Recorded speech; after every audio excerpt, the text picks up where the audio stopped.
right. Good evening, everyone, from the Howell Carnegie District Library. Thank you for joining us this evening. I'm Brandy Tambasco, Adult Services Librarian here at the library. Welcome to tonight's live virtual author conversation with local author Darci Hannah about her new book, Murder at the Christmas Cookie Bake-Off. Virtual screens can barely see it, but it's fantastic. You can't even see it on a screen. It's the second book in the Beacon Bakeshop Cozy Mystery series that's set here in Michigan. Before we kick things off, I have a few housekeeping items to share before we get into the conversation. One moment. There we go. Tonight's program is scheduled to run until 8 p.m. During the program, all attendees will be muted, so please share any questions for Darci or report any technical issues you may have in the chat. My trusty co-pilot, Jamie, the Howell Library Adult Services, she will be behind the scenes assisting as needed. There will be a Q&A session after the conversation. If you wish to ask a question at that time, let us know. And raise your hand up, use the raise your hand option under reactions, or let us know in the chat and we'll unmute you, and we'll address as many audience questions as we can before our time runs out tonight. This program, as you may have heard, is being recorded and it'll be available on the library's YouTube channel soon after tonight's live program. If you do not want your video in the recording, make sure it's turned off, that there's the red flash to the camera in the bottom left corner of your Zoom window. And don't forget to visit our website, howelllibrary.org, to discover more upcoming events from the Howell Carnegie District Library. So let's dive on in. Tonight, we're very pleased to have with us again local author Darci Hannah. Hailing from Chicagoland, Darci is a longtime Howell resident and a former Howell Carnegie District Library staff member. She spins tales of mystery and intrigue fueled by coffee, bakes up a storm in her kitchen for her husband and 3 sons, and loves hiking with her lovable furry companions, Ripley and Finn. This woman just does it all. I don't know how she has time. She is also an internationally acclaimed author of suspenseful historical fiction and humorous cozy mysteries. The former includes The Exile of Sarah Stevenson, originally published in 2010 and re-released in 2016 by her own independent publishing company, Piffle and Bombast. And then also The Angel of Blythe Hall, which came out in 2011 from Ballantine Books. She has 2 cozy mystery series, both chock full of delectable recipes. The Very Cherry Mystery series began with Cherry Pies and Deadly Lies in 2018 and continued with Cherry Scones and Broken Bones in 2019. Her newest series launched this past February in 2021 with Murder at the Beacon Bakeshop. All of the cozy mysteries were launched here at the Howell Carnegie District Library. We're so pleased. You can find more and sign up for Darci's newsletter on her beautiful website, darcihannah.com. This evening, we're honored to have Darci back on the cusp of her latest book's release, the second in the Beacon Bakeshop Mystery series, Murder at the Christmas Cookie Bake-Off. Originally scheduled to be released today, it will be published thanks to the pandemic by Kensington next week on October 5th. Congratulations and welcome, Darci Hannah. Oh my gosh, that was, Brandy. First of all, I just want to thank everybody for coming tonight. I mean, there's a million great things on Netflix, but it means so much to me that you guys are here. And a special thank you to the amazing Brandy Tambasco. I've had the pleasure, I just have to give it back to this girl because I had the pleasure of working with Brandy for 8 years at the library, and you will not find a more vivacious, competent, kind, wonderful, amazing ball of energy than Brandy Tambasco. And so she was so gracious when I came to her, or we were talking about launching a new book. And during the pandemic, it was kind of ending and we thought, oh, we can have a live event. And we were so excited. And that, of course, got canceled. And so Brandy came up with this other great idea. And I just can't thank her enough. For those of you who are local, she came up with the goodie bags, and we actually even had a bakery, the Chocolate Boutique, make these delicious. I mean, I gave them a recipe, and they came up with something amazing. Their cookies were amazing. So if you lived locally, you got a little goodie bag with a cookie and a bookmark and a recipe, and a cookie cutter. So that was Brandy, and the rest of the team. As we say, Jamie is on tonight. She's amazing. I worked with Jamie since she started at the library. So she is handling the tech.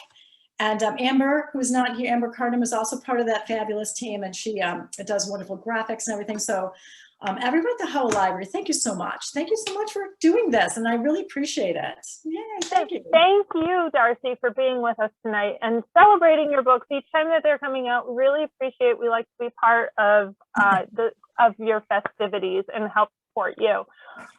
We're so glad that you're sharing this celebration for your new novel with us. And as part of the celebration, not only did a local registrants get a chance to get a goodie bag, but Darci is generously offering a chance to win 3 lovely themed prizes for those who are here at tonight's program. Darci, can you tell us more? Sure. So I'm going to start with the prize one. What is it? The third or first? What do we decide? So first prize I have to. They're behind me, so forgive me. So you get some awesome Kensington Publishing swag. Of course, you get a copy of the book, a signed copy of the book with a bookmark. These are the ARC copies. So if you do win anything tonight, I will not send it out until we get the real books, and they can be signed to you. So it might be a little delay. You get a beautiful Christmas cookie ornament from our year-round Christmas store up in Frankenmuth. So these are, I just thought that looked delicious. I don't know if you can see that, but I want to eat that, but you can't. It's a real cookie. In case you want to eat the cookie, here's a cookie cutter, and all about cozy mysteries there. So that's prize, what is that, prize 3, Brandy? Did we decide that it was the third prize? Third prize. Up to you. Or first, so however you want to look at it. Second prize, I have to unpack it. It's the Beacon Bakeshop collection. So you're going to get both books signed. Like I said, it won't be sent out until that book comes in. Thanks to the pandemic. Like the second one, you get some awesome Kensington swag. You get this adorable gingerbread woman Christmas cookie ornament. Cookie, because you're going to get hungry reading that book, and Christmas cookie cutter. So that is the second prize. And then first prize is I love Christmas. I'm bending all the way. All right, so I love Christmas. I love making baskets. So this is the Christmas cookie basket. So you get a signed copy. You get this adorable Mrs. Claus Christmas cookie plate for your cookies. And you'll know when you start reading the book, you'll know why I love Mrs. Claus or whatever. I mean, Santa's awesome too. There's some like little sprinkles for cookies, little things, a little cookie scoop, all kinds of little goodies in there. Some, like I said, some Kensington swag. So that is the first place. And if you're not local and you win, I will ship it to anywhere in the continental U.S. If you are local, we'll call you and let you know when it's ready, and you can come pick it up. So those are the 3 fun prizes we have tonight. Little goodie bags, little giveaways. So I'm very excited about those. Fantastic. Thank you so much, Darci. You're welcome. All right. So I was fortunate enough to be able to read an advanced copy of the book, as I shown or tried to show. And just like the series starter, it was a pleasure to read.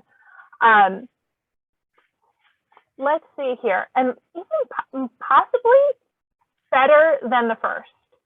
So, Darci, let's start off by telling us more about this installment of the Beacon Bakeshop Mystery series. What should we expect from Murder at the Christmas Cookie Bake-Off? A lot of cookie shenanigans. No. And thank you so much for saying that, Brandy. You're so sweet. So I was so excited to get the opportunity to write a Christmas cookie mystery. Or, I'm sorry, not a Christmas mystery. I'd never done that before. And so I really wanted, I love Christmas. And to me, I am one of these people who always like believes in the magic of Christmas. I mean, I'm an adult, but I believe it. And so I knew I wanted to have like all those classical elements that make a really good Christmas movie or Christmas book. So I kind of knew a little bit about what Lindsay Bakewell, my protagonist, was going to go through, but I really wasn't settled on the treats. Like, you know, I love food, love everything about Christmas. And we have all these special cakes and stuff. And all of a sudden I'm like, well, cookies, I love cookies. And so I was just kind of toying with it. And I think I told Brandy this and some of the other ones, but some of the other guests here. But when I just like Googled Christmas cookie shenanigans one day, just to kind of, you know, I was just toying with this idea. And I got this hilarious article. It was in, I think, the Crime Blotter in a small town in Michigan, where the town had actually done a Christmas cookie walk of inns. And so I live in a small town and we do all kinds of fun things to get patrons into shops, you know, so we'll do like a ladies' night, or we'll do a, you know, a chocolate walk or something. So every shop would have something that would attract somebody to it. And so this town in Michigan decided to do Christmas cookies. And it was, you know, a small, I guess it was just in the inns. So what happened was it got very competitive because you could vote for the cookies, and they were homemade cookies. And so, and some women ended up sabotaging somebody's plans by stealing their cookies. And actually the man actually reported it, whose cookies were stolen. It was like $20 worth of cookies. And it was just like funniest article to read. And I'm like, that is hilarious. And so I thought, what would happen if Beacon Harbor had a Christmas cookie kind of walk like that? And then I thought, well, I want to up it because I love watching the Great British Baking Show. I love baking. I love that. And so I thought, what if we did a bake off? So what if we did a really competitive kind of Christmas cookie thing in a bake off? Meanwhile, my protagonist, poor Lindsay, she's in this lighthouse that she's, you know, this is her first Christmas. She has big ideas and she really wants to throw the perfect Christmas. And she calls them her sugar plum visions. So I knew that she was going to be like my, you know, Clark Griswold, you know, channel, and really try to go over the top and throw. Speaking of Clark Griswold, I just want to show you my mug today. I have to take a sip of that delicious moose juice. So anyhow, sorry, Brandy. Brandy's like, don't you dare drink that when you're doing it. When you're doing my presentation. Anyhow, so Lindsay is trying to really go over the top with her lighthouse, and she's baking up a storm, but she's short a baker. She really wants an assistant baker, and nobody's really quite fitting the bill. And so she's got a lot on her plate, and this love interest with Rory Campbell, but she just doesn't have a lot of time to spend with him, and her family's coming, and she's got the dog, and she's decorating the house. Anyhow, she has these grand sugar plum visions of throwing the perfect Christmas, and then the Christmas cookie bake up is announced, and running a bakery, of course, she wants to win that too. And a lot of it's just kind of a fun, crazy storm of events that happen. And there is a murder in the book, but there's a little spoiler, like somebody gets murdered. The woman who decides to propose this Christmas cookie bake off is Felicity Stewart. She is a like self-proclaimed Christmas like aficionado, and she runs and owns the town's year-round Christmas store called the Tannenbaum. And I love Christmas stores. We have one here in Michigan, the largest Christmas store, I guess, and is it the largest year-round or the largest in the world, called Bronner's up in Frankenmuth. So I mean, Tannenbaum is not quite that large, but it has embodies that spirit of somebody trying to perpetuate Christmas year round. I applaud the effort, but woo! So she's the one that's got to shine. And so the whole book is kind of a fun, rollicking romp through Beacon Harbor and this very magical time of year. That was so accurate, everyone. And it is a fun romp through the whole town. And thank you for addressing the inspiration, because when you had told me about the article and this crazy cookie napper, I just thought, Where do you come up with I this mean, stuff? No, I it's printed it off the internet. This is the article that inspired the Christmas Cookie Bake Off, and the title, because I think I typed in, like, you know, when you work at a library, and I think I was working at the library time, you know, Google things for fun, like, oh, what does this kind of dog look like, or what would I do if I did this? And I'm like, what are some Christmas cookie shenanigans? And this article came up, and it was really called Christmas Cookie Caper, a little too kooky, suspects sought. Thank you for reading the title too. That's a great. Isn't that hilarious? Article title. Well, you know, Alicia had asked about where you got your inspiration. You said that you Googling things like, what would you do if you did this? And in your first book in this series, you included people you knew in real life, including some staff members here at the library or former staff members. But what other ways do you get inspired by the media you consume, by the experiences you have in real life, by the people that are around you? And should we be looking for any special real life inclusions in this installment? I like to say that nothing's off limits. So be careful. No kidding. That's part of the fun. I honestly don't. I think everything in my life has swirled and combined. I mean, I'm kind of a, you know, I love life and experiences, and I think all of them swirl together when I'm writing a book. I get a lot of some funny sayings and language from my sons, because they're, you know, they have these crazy terms that they use. And I'm like, what do you mean? And I just think it's so interesting how they talk. And also, so I know two of the inspirations are here, I think, on this Zoom chat tonight.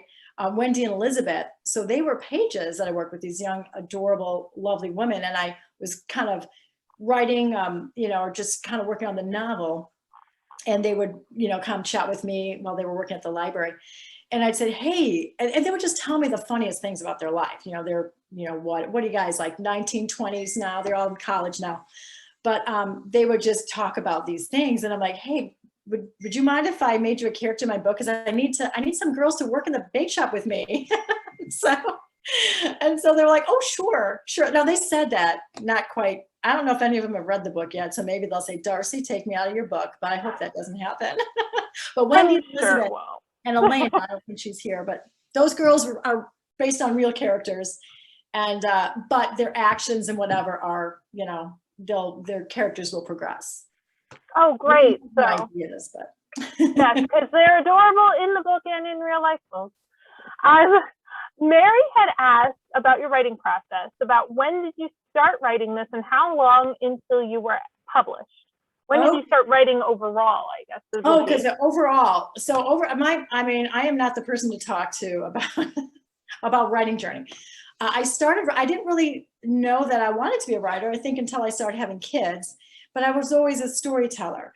So there was always stories swirling around in my brain, and I thought that was normal. And so when I had kids, I decided to stay home, and I just thought, well, let me start writing something down. And so my first passion, I really liked historical fiction.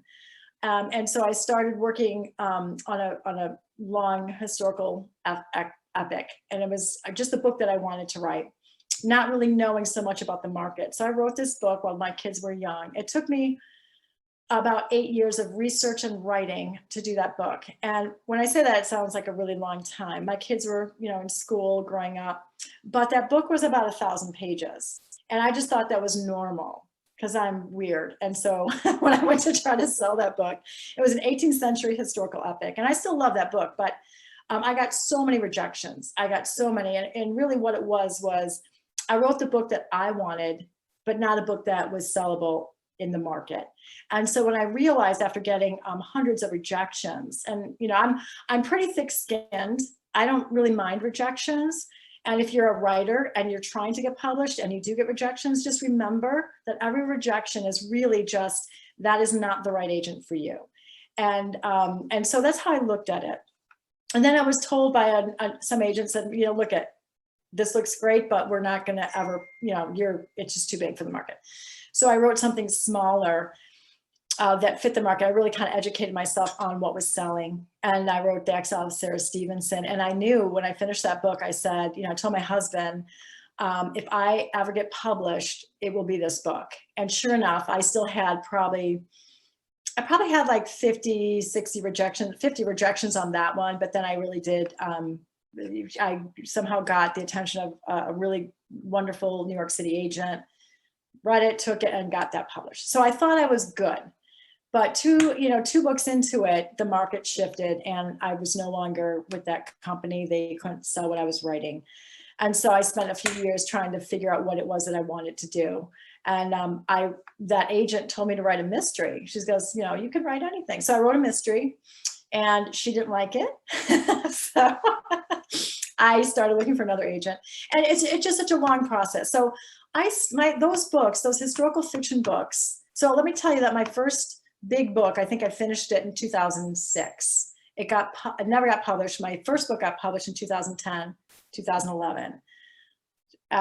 And then my first cozy mystery that I finally figured out and really had to shop it around again and start from scratch did not get published until 2018 and then 2019. And again, the publisher I was with closed, or they so my journey's just been not ideal. But what it is that if you're a writer and you believe in what you're doing, you owe it to yourself to try. And so all I can do is say it's not for us, but don't take that as a bad thing necessarily. So I'm so happy though that now I have I think I have it figured out, and I really love the publisher I'm with, and they've done a fabulous job on my covers. But I'm not one of your typical. My journey is not typical, I don't think. So that is when I started. Well, thank goodness for the journey, because otherwise we wouldn't have these great books. So I'm very thankful for that. And I'm sure many people are here tonight. We actually had a question from Stephen about writing, and he asked if you had any advice for aspiring mystery writers. That just taking the chance was a good, taking a chance on yourself was excellent advice. Is there anything else you'd like to share? Sure. So if you're drawn to the mystery genre, I mean, I think that was my other favorite thing to read was mysteries. And I didn't realize that I'd written a cozy mystery, because I didn't really understand that there's differences in, the hardcore mystery or the procedural and then the lighthearted cozy. So I kind of learned all that. So if you're drawn to mystery writing and you're depending on what kind of mystery you're writing, read in the industry to kind of see what's out there, and just keep working on it. It's so funny because when I thought I was going to write a mystery, I thought, oh gosh, how am I going to do this?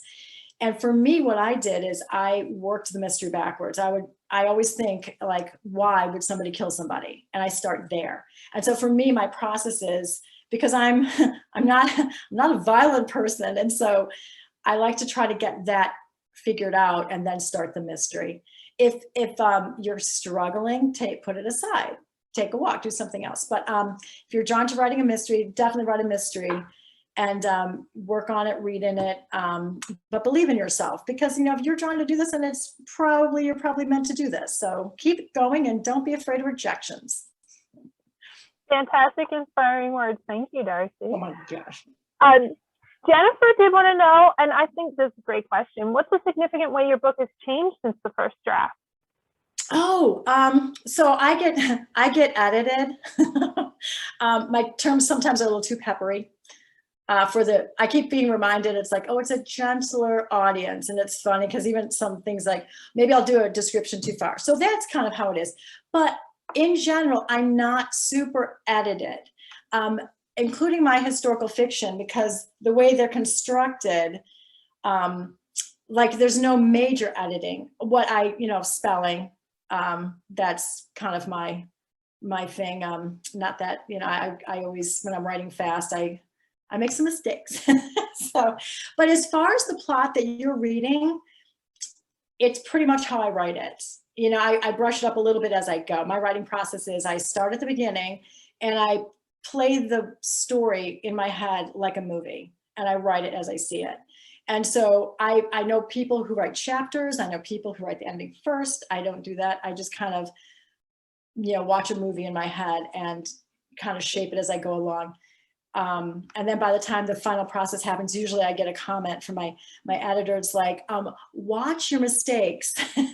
It's like, read this carefully. So they're not so many, but what I'm saying is like, I will sometimes, like maybe add another the in the sentence or something that I don't see. Another thing is I have a really good agent and she'll read it too. And so where my main editor at my mystery house he might like it the way it is. Maybe he'll like, if I'm very descriptive of like, let's say I write a description about Rory and I maybe have it a little flowery, that gets struck. It's like, no, don't say like cornflower blue, just blue eyes, that kind of thing. So sometimes I get edited in that way.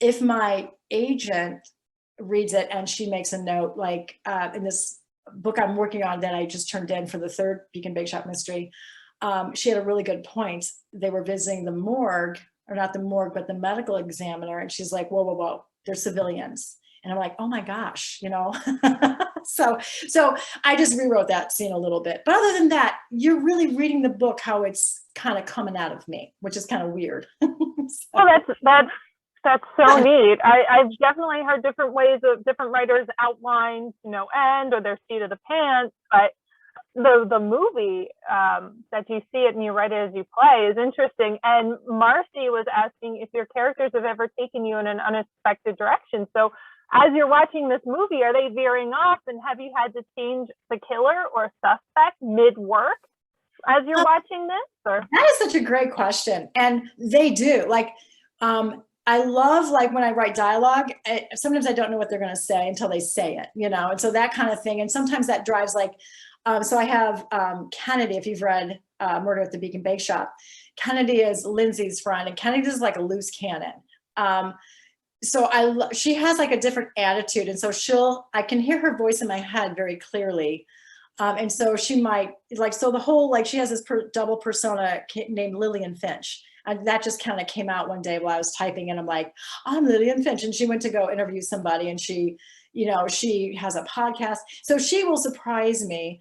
And I love it. So I just like, when I write, I'm just like, I'm kind of not channeling. That's kind of a weird sound, a weird term for it. But I'm open to the possibility when you create these characters and really try to think them through, they do take on a life of their own. But I don't change the murderer. Because I think that would confuse me. So even though when I'm writing and, we have all these different suspects, that's just, like the process of like how somebody might, look through things. But I always try to have my murder and try to kind of bury them in there a little bit. I want it to be a little challenging for you to read it, but not so easy to discover the murder. So I think that's why that works for me, is that maybe I can try to bury the murder a little bit better if I know who's murdering somebody. Bury the murderer. Very gruesome. But that sort of speaks to what Deborah Jo wanted to know. She asked if you had an idea of who the victim and the killer are going to be when you get into the mystery. So it seems like that's kind of where you're starting. Is that correct? Oh yeah, that's usually like, I always have to think, like I said, like, and my husband, if he's on here tonight, I think he is. There was a funny thing that came out the last time where he's really freaked out because I have a book on my desk that I got from the library. That's I think a writer's book of poisons. And so sometimes I'll like look through that and, like, why would somebody murder? If you were going to murder somebody, what would you do? And sometimes I'll ask people that question because I'm not devious like that, so like some people have very devious ways they want to murder somebody. It sounds weird talking about murder and Christmas, doesn't it? Just have a cookie. Let's have a cookie at this point. No, okay. No, so I usually do always try to, have who is going to be the victim and the person doing that. I have a beginning, I have a general feeling, I have a general like, I guess, how would I put it? I have a framework, I suppose, but I also have like the energy of the book. Like, I want this to be a happy book. I want it to be fun. I want it to be a little scary, or not scary, but a little mysterious. And then I want, fun and murder to happen. And then, solving the murder that's kind of how I work. It's not when I hear myself talking about it, it sounds ridiculous. I think every writer has their own problem, Brandy. No, it sounds like that's how you work, and it's interesting. I just entertain myself. I tell myself a story, and then if I like it, I figure, somebody else might like it too. Exactly, and I mean, I enjoyed it. I know others have enjoyed the first one in the series and are eager to get their hands on this one. So, soon. Yes. Chelsea had a fun question. If you could trade places with any of your characters for a week, which one would you choose? I probably would do Lindsay. I think it's fun to work in a bakery, either that or Kennedy, or the mom would be the best. Oh, tell us a little bit more. You've spoken about Kennedy and Lindsay. That Lindsay's the main character in the book. Yeah. So, what does Ellie do, and why would you? Ellie was like a happy accident when I was looking for like Lindsay's background, and so when I started the first book in the series, which kind of that whole story will carry through. How did this woman end up in a lighthouse? I wanted her to be to have a successful career, a good life in New York City. I've never lived I've lived around the Chicagoland area, but big cities to me are a little overwhelming. But so I wanted this girl to be very savvy, have a career, have a path, just have everything that she wanted, and then something disrupts it. And I find like the whole food critic, rising celebrity shop is kind of fun for me to deal with, especially with the food book. So Lindsay was this investment banker on Wall Street who has everything going for her, and then she realizes her celebrity chef fiance has been cheating on her. So that kind of sets her in motion of this big, like, I can't deal with this place anymore. I need a change. And so that's how she ends up buying a lighthouse on the internet one night when she was drinking. So it's a lesson, don't drink and shop at night when you're angry. But so it worked out for her. So having that kind of background, I'm sorry, what was the end of your question? It was, so the whole beginning question was, which character would you like to be for a week? And you had said Ellie, Lindsay's mom. And so I knew the main character and her friends. And so I really wanted to give, like what would her parents look like? What would her parents look like? And so I just had this picture, and I don't know why, but like of kind of like an aging, like a picture like a Christy Brinkley at, 60 or 65. So it's kind of interesting, like, because they still have that fashion mentality, but they're not as young and as whatever. And I just thought it'd be funny to have a character that didn't really want to eat sweets, that I always watched her wait. And then her daughter's this, all decides to be a baker. And what does she do? And so she's funny. Like she just, everything kind of flowed in at one time when I thought about Ellie Montague Bakewell. And so her nemesises are like the other 80s models, like she actually has two dogs that she's named Brinkley and Ireland, for Kathy Ireland and Christy Brinkley. And so she would be like the one that we didn't know about, but she was up in there too. And so she's got a sense of style about her, but she's a real likable character, and she's a lot of fun. So in Christmas Cookie Bake Off, of course, the family comes to visit their daughter for the holidays, at the lighthouse. They're all excited, to do that. And she has some surprises she's dropping on her daughter at that point. And she kind of gets more involved in solving the murder. And so as I progress the story, she's of the same age as Betty Van Hoosen, who's another fun, like small town character. She's like every woman I've ever met when I go to a lakeside town bakery. So she's super funny. And so the two of them are a little nosy together. And so as the series will progress, you'll get to learn more about Ellie Montague Bakewell, her West Highland Terriers. And so I think that would be a fun character to be for, maybe working at a bakery is just too much work. So maybe just flitting around with my dogs dressed like me would be good. Well, being Lindsay would be very similar to you right now, I believe, because of all of the baking you've had to do in preparation for both of the books. You've probably been baking for ages, especially with, I heard you say, the next book that's in the series, which we'll get to. But this leads right into our questions about the cookies. Cookies are a quintessential Christmas treat. Your books have been very strong with their themes of food. And this one, going forward with the Christmas cookies and having the baking competition really adds spice to it. So we're there's great, delicious recipes in the book, including Lindsay's signature lemon ginger sandwich cookie, which was baked by the Chocolate Boutique here in Howell for the goodie bag. So if you enjoyed that, check them out. From Darci's delicious recipe, I've had them made by Darci herself and by the Chocolate Boutique. I don't think you can go wrong making these cookies. They're delicious. But you have several other recipes in the book too. Are any of them family tradition recipes, or did you come up with, where did you find these recipes and how did you come up with them? That's a good question. So I usually you can't eat sweets all day. So the bakery recipes are fun. And this book, honestly, a lot of these cookies that I made were new for the book because I wanted kind of unusual cookies for the bake-off. So as far as the actual food, and let's see, did I have the pasta bolognese in this one? I think I did. I think I had some pasta recipe. Yeah. I'm sorry, because I've just finished this other one that had other things. And so I always test those out of my family. I'll go through books, I'll read some recipe books, or, and we know kind of what we like in our family. So my kids, if they love it, I know it would be a good recipe. And this one, I think it's pasta bolognese, and it has 3 kinds of meat in it. And that's why they love it. It's just like a meat pasta sauce. That one's delicious. And then there's another one, I think I talk about like a salmon. Oh, I can't remember that one. Yes. Yeah, something like that. And it's that one also, I don't have the recipe, but I think if I get time, I'd like to throw some of those recipes that I don't have in the book. But if I've mentioned a food, and usually I kind of describe how maybe Lindsay or her dad would make it or somebody.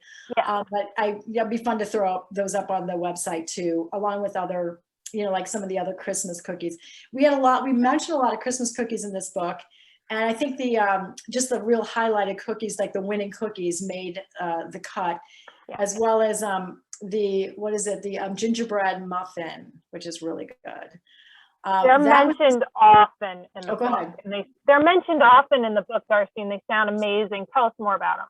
Okay, so yeah, so I had the best gingerbread muffin I've ever had. I have 2 sons that went to Michigan Tech. And we would drive up there, and there's a little place way up in Copper Harbor called the Jam Pot. It's run by monks. And one day I walked in there to get some, I don't know, jelly or baked goods or whatever.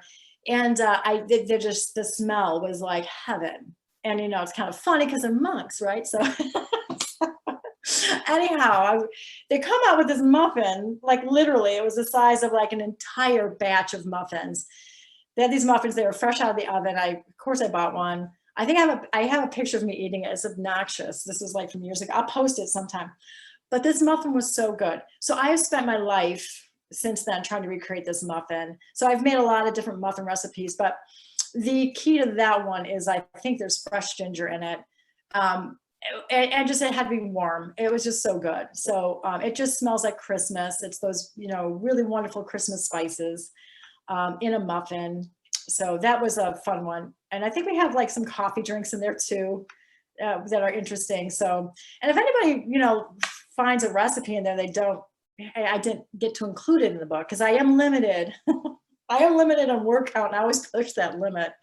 Deborah Jo is thinking like me because I know Debbie Maycomer had a Cedar Cove cookbook, and Deborah Jo mentioned it. Maybe there's a Beacon Bakeshop cookbook in the future. Just an idea to just wrap on your lap there. Then some more Christmas cookie questions. This one, full disclosure, from your son Jim. Oh God. Asked if you could order your Christmas cookies from least favorite to most favorite, like a top 10 clickbait videos, if you will, what order would they be in? Would that order be different if you couldn't just eat them? Taste versus presentation. Now, I don't think we have time for listing out 10, But if you'd like to tell us your favorite Christmas cookie for taste, and then your favorite Christmas cookie for presentation, and are they the same? The favorite cookie for taste. That's so funny. I mean, we all have the Christmas cookie that lingers, right? Like if you have a platter and everybody goes for the, you know, the chocolatey ones on the platter, and you always kind of leave. My kids leave the peppercorn cookie, which is like a traditional Swedish cookie, a spice cookie, like a ginger cookie. And I will say, what is my least favorite cookie? That might, I don't know. I like those. I don't know. But my most favorite, oh, that's so hard. I love them. I like them all for different reasons. But there is one cookie in the book that is really amazing, and that's the turtle top shortbread cookie. That's the best of candy and cookie. This one too, I'm going to show it to you if you can see it. I'm putting out a video for this one. This is Lindsay's bake-off cookie, and it's the one with it's like a cookie with pinocha fudge on it, and it's like a candy and a cookie as well. So when I thought of those two, I you know, wanted, you know, to have, because, you know, we've got people in there that can bake really well. The one, I think the least favorite is the one that, I'm going to be honest, I never baked this cookie. I found the recipe, but it's Felicity's figgy, what is it? The figgy pudding cookie. It just looked terrible, but traditional. And yeah, sorry. Yeah, Felicity's figgy bars with hard sauce glaze. They were not very complimentary in their description. Yeah, in your description of it in the book. Nobody really responded well to the Queen of Christmas's cookie. I don't think anybody's going to rush out to make that cookie. I don't even know. Did I make it the book? I might have made the book. But it's one of the recipes, so I will make that. I will make that cookie. And I'll probably like it too. But just was like, what can I make Felicity make that she thinks is great, but nobody else will eat? And it's always it's that same thing with the mincemeat pie at the holidays. You know, it's an old family thing. Somebody in the family loves it, but it's not everybody. So, yeah. Or fruitcake, if you will. There you go. Lindsay does make one in the book though too. So very boozy, very entertaining. Yeah, the boozy ones are the best. So Jim, can I answer your question? Well, you can follow up later, I'm sure, with him if he has more questions. Let us know in the chat, Jim. You mentioned that you'll be doing a video about Lindsay's bake-off cookie. I just want to give a shout out. Oh, Jim says yes, he will. He has questions, so he'll follow up with you. You have a YouTube channel where you put up videos of these recipes, including Lindsay's signature lemon ginger sandwich cookie, which we will share links to Darci's website, to her YouTube channel, which is also linked on her website, but for easy access, and to Lindsay's signature lemon ginger cookie video. It's delicious. Watch them when you can actually make them and not when you're hungry, because you will eat everything in your cabinet. But we will share those in our follow-up email. But you said that will be another one coming out. So we just have to keep an eye on your YouTube channel for this. Greg asked, when you decorate Christmas cookies with your sons, what actually happens? Oh gosh, that is, I did write a blog about it. It was one of my earlier blogs. I love trying to include my sons for the holidays. As many of you know, I have all sons. They're wonderful young men. But as they are growing older, they don't have the same enthusiasm for cookie decorating that I do. So the last time we did this, we made our cookie cutouts. I made all these fun colors. Some of the colors were kind of gross, but the kids, I said, oh, decorate these cookies. And I got, some of them were like so naughty, I couldn't even take a picture of them. And some of them were very clever, but they were not the traditional Christmas cutout cookies. And I think I call that sugar cookie shame. Though Jim, I will give a shout out to Jim, because Jim actually did the whole Simpsons family out of angels, and was it teddy bears, hon, or something? It was, he saw something different, but they were very creative. Matt, my one son, just stacked a bunch of cookies on top and made a turtle, like out of an angel and some, I don't know, it was crazy. And Daniel had some good ones there too. We can't talk about Dan's. All right. So creativity runs in the family. Yeah, well, excellent. Good enough, you know. I'm like, if you make them, you're gonna have to eat them. So I hope you're happy with yourself. There you go. When you're doing all the Christmas cookie decorating and you're preparing for Christmas, and even when you're writing this book, Cheryl wants to know, did you summon your inner Clark Griswold for Christmas decorations and for all of this flair? Well, you know how we all have our favorite Christmas movies? And Christmas Vacation is definitely one of my top favorites, because I do feel that I am the Clark Griswold force in my family. Like I do have those sugar plum visions that Lindsay talks about. And so I thought it'd be fun to write her character like that. So I do try to, although my kids are so much better at exterior illumination than I am, I just know it looks good, but they're the actual, they can actually, I think one of my sons, Jem, I used to make a schematic for all the lights he wanted, but I do love the decorations for the holidays. It never comes off the way I pictured. I'm not good with decorating. I walk in those houses and I'm like, how did you make it look like that? But I do. I just want everybody to be happy, to be fed, to enjoy the food. I think I want everybody to feel some kind of, you know, some kind of like special magic at the holidays. And so it was so fun for me to get to channel that in Lindsay, because I think, you know, in some ways Lindsay and I are, you know, we're just kind of like, you know, very similar in that way. But yeah, I do try to channel my inner Clark Griswold. It does get annoying. And I am a positive person. So when things go wrong, like they always do, I'm like, oh, we'll just slap it together and make it look good. You know, that kind of thing. Oh, who cares if it broke? We'll just try to get, you know, so Yeah. And yeah. So far, nobody's blown up, and the Christmas tree has never intentionally burned. They have burned, but never intentionally. So. Okay, that's a question for another time. Hopefully you'll blog about it, because I'd be interested to hear about your flaming Christmas trees. So, as you mentioned, magic, the spirit of the holidays, all of your books, there's an element of the supernatural, whether it's real or staged, ghosts, cryptids, possible legendary spirits of the holidays. What draws you to the paranormal, and why do you have that sort of urge to include the mysterious like that? That is such a good question. Thank you so much. I do.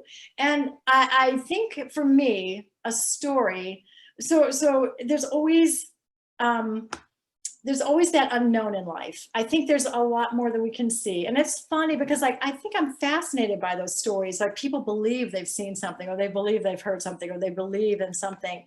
And only that person who experiences it usually is the one who talks about it.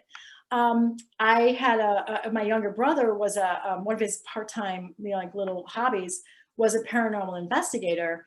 And so he would tell me the craziest stories. And so it was just really fun. And some of these ideas swirled into the story. So like in The Exile of Sarah Stevenson, it's a little bit of a Gothic tale. And so Gothic tales always have to have, or for me, some kind of element that you're not quite sure, is it real, is it not real?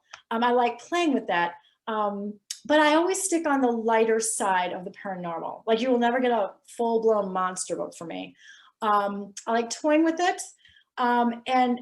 And it's like I've never experienced myself anything like negative or dark or anything like that. But I want, when you're reading my book, to you know, kind of suspend belief a little bit and just go along with the possibility, even if you don't believe in ghosts or don't believe in whatever.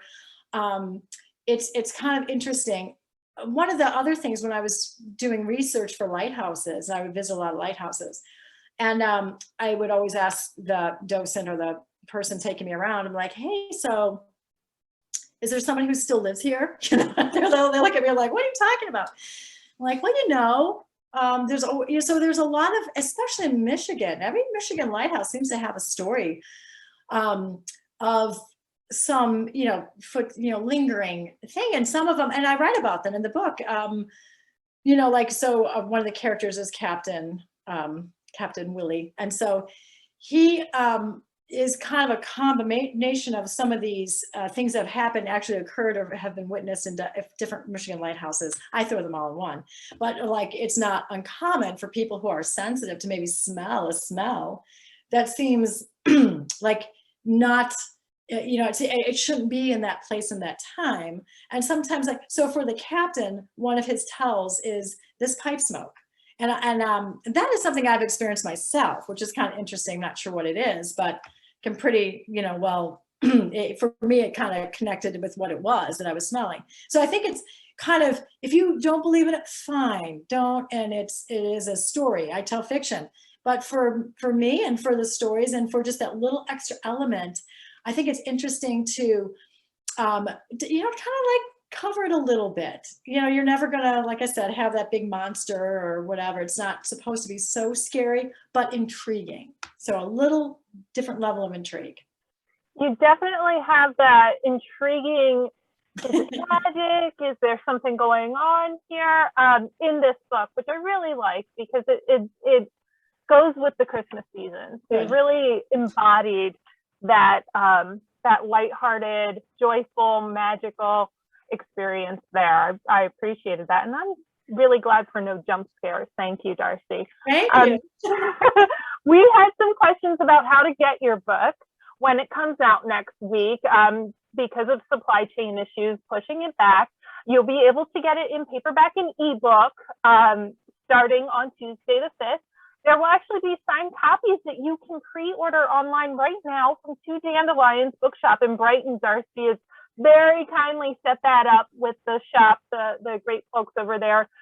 You can either have them shipped to your house or you can pay and pick up in store. We'll share links to those so that you can do that, and to the first book in this series. The library will be we have several copies on order. So once it's here, you can check it out from us as well.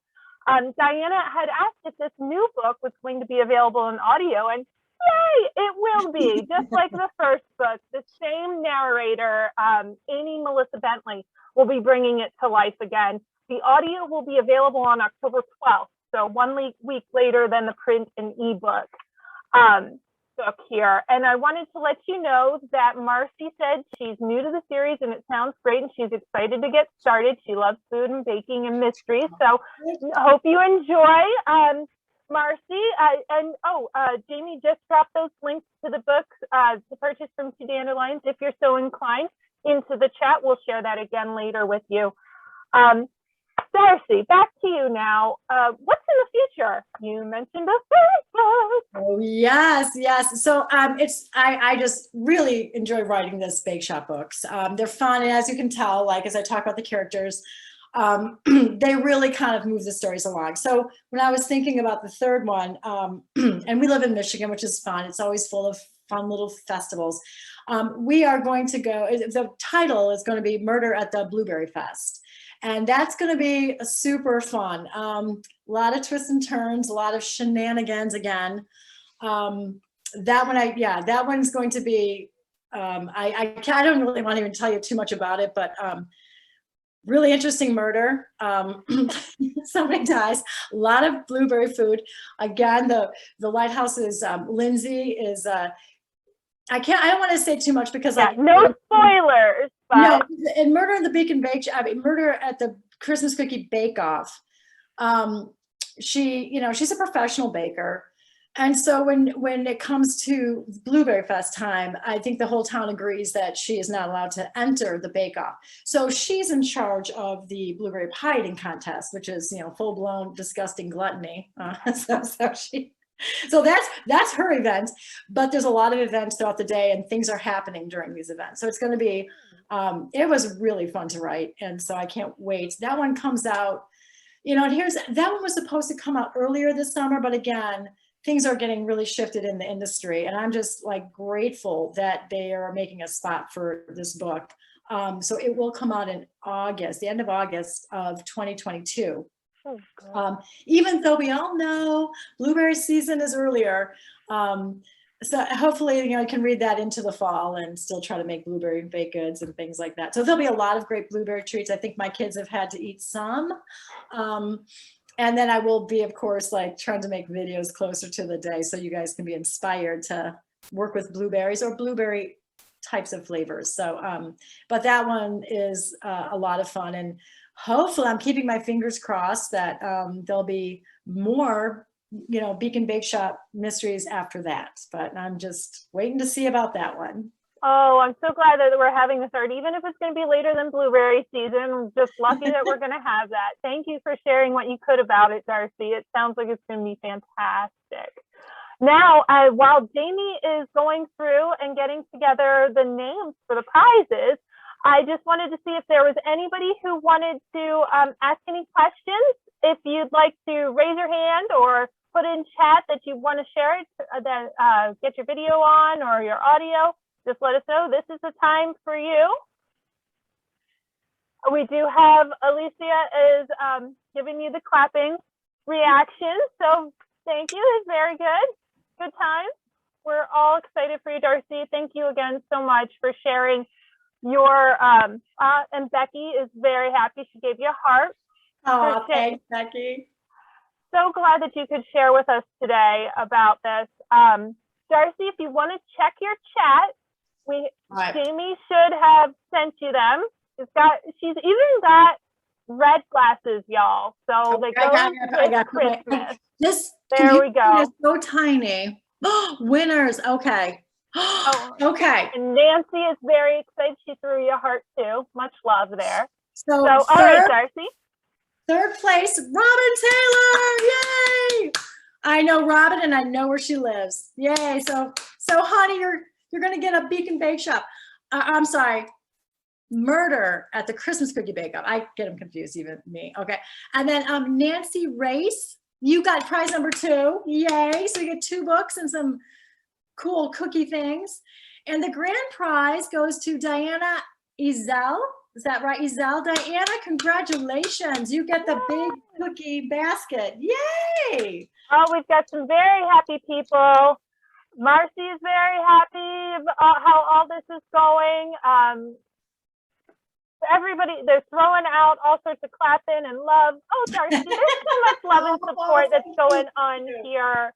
Thank you all for coming. Is there anything else you would like to say before I wrap it up for you, Darci? Oh, for me or anybody. So I just want to thank you all so much once again for coming and for being so supportive of this mystery series.